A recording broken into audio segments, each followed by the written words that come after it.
अभी तो केवल मुट्ठी भर मिट्टी नापी है, अभी तो सारा आसमान बाकी है।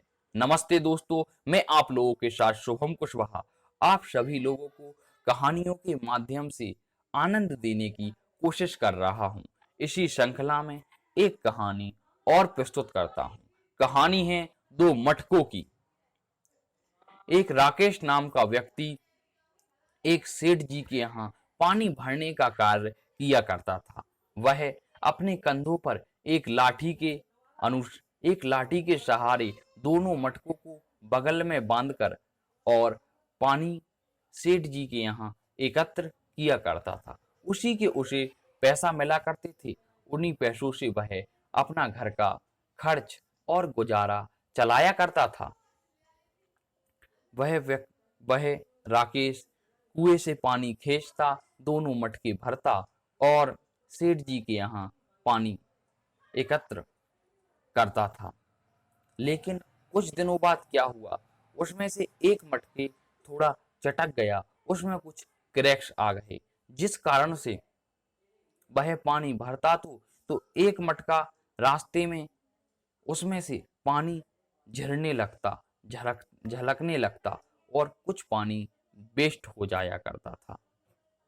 वह जब तक सेठ के घर पहुंचता तो एक मटका तो पूरा भरा होता था और एक मटका आधा पानी से भरा रहता था।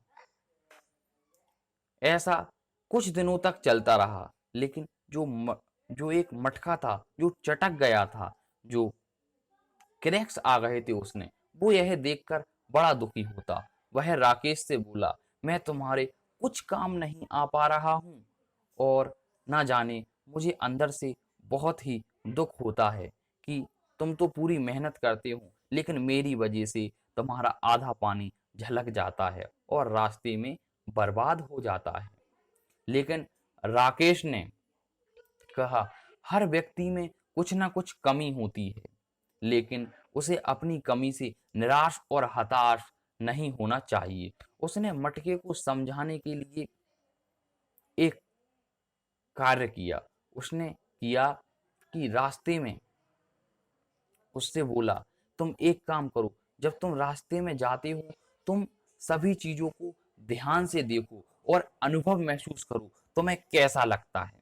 उस मटके ने राकेश के अनुसार जब वह रास्ते में जा रहा था तो उसने देखा अच्छे अच्छे फूल लगे हैं और रास्ते में वह जाते जाते अच्छी अच्छी फूल पत्तियां पेड़ उग रहे हैं और उनकी उनकी जो सुगंध उड़ रही से उससे वातावरण बहुत ही मनमोहक और बहुत ही अच्छे दृश्य लग रहे हैं। उस पे तितलियां बैठी हुई हैं और पक्षियां और चिड़ियां भी चहचहा रही हैं।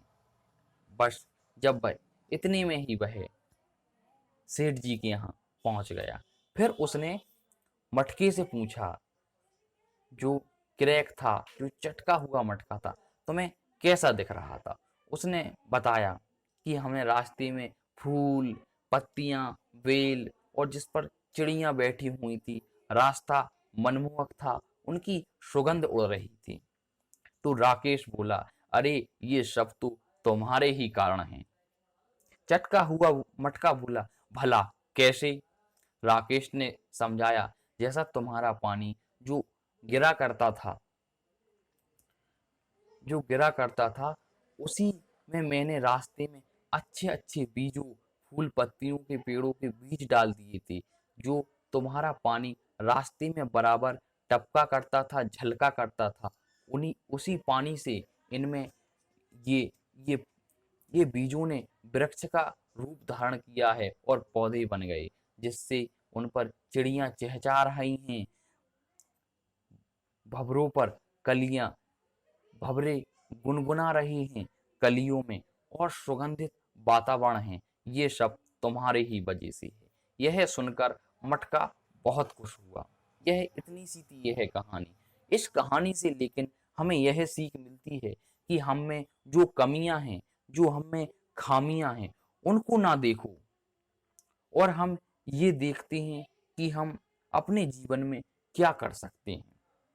यदि हम उन खामियों को देखते रहे, उन पर निराश होते रहे और खुद को कोसते रहे तो हम अपने जीवन में कुछ भी नहीं कर पाएंगे, बस वही देखते रहेंगे। इसलिए मैं आप लोगों से मेरा अनुरोध है कि आप लोग अपनी कमियों को ना देखो, और उन कमियों के कारण जो हम लोगों को सफलता मिलती है।